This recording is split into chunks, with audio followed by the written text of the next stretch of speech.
if they're afraid of me, where am I afraid of me? Because I think particularly when it comes down to the craft and paganism in general, it's about power anyway. It's about are you don't know how many men have said to me, "Are you going to put a spell on me?"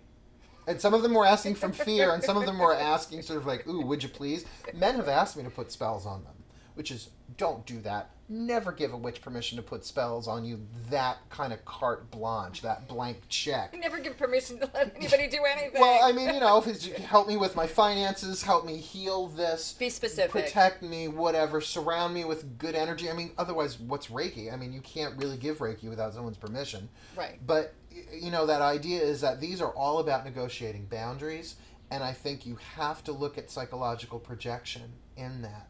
Because I don't have a problem dating with anybody in any religion. It just doesn't usually cross my mind, even though spirituality and religion is my bread and butter in this life. It's how I live my life. Here's the other thing. I've often wondered what it would be like to be in a long-term relationship with a pagan, because I never have. I mean, aside from which is friends. very interesting, actually. It's not been my curriculum. Now, who knows, that could change. But I also know if the relationship is based on conversion, that I am here to save you, there's a real power struggle there.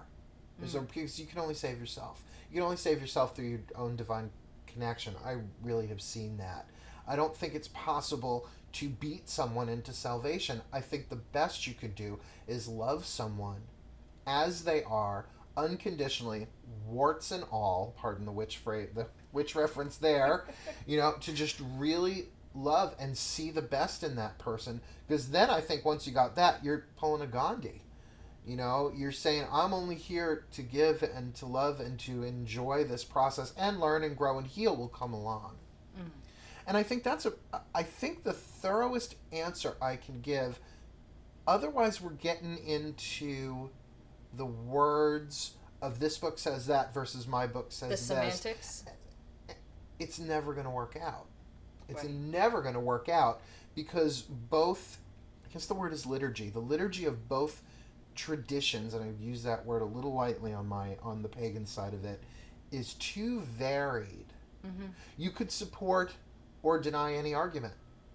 Right. So I think if your relationship is built on compatibility of spirituality, don't date outside your faith. But the heart cannot control who it loves in that way. And when two people are brought together, look, we could talk about codependency here. I have seen which we have before, we have yes. certainly talked about that. I have seen people completely deny their spirituality so that they won't be alone.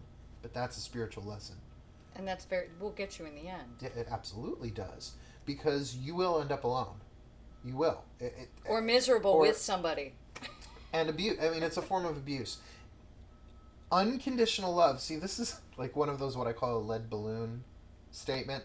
It's so inspirational. It feels like it should fly, but it hits the ground so hard because it's been said so many times. Unconditional love means love without condition. Now, nobody enters into relationships that way, but it is why we're brought together. And I think it's certainly more of a challenge, at least on my end, to date and deal with somebody not of my faith who doesn't understand. But I've also had the exact opposite experience where someone has said, I don't care what your religion is, kiss me. I don't care. It doesn't matter to me. It doesn't matter to me. Do you hurt people? No.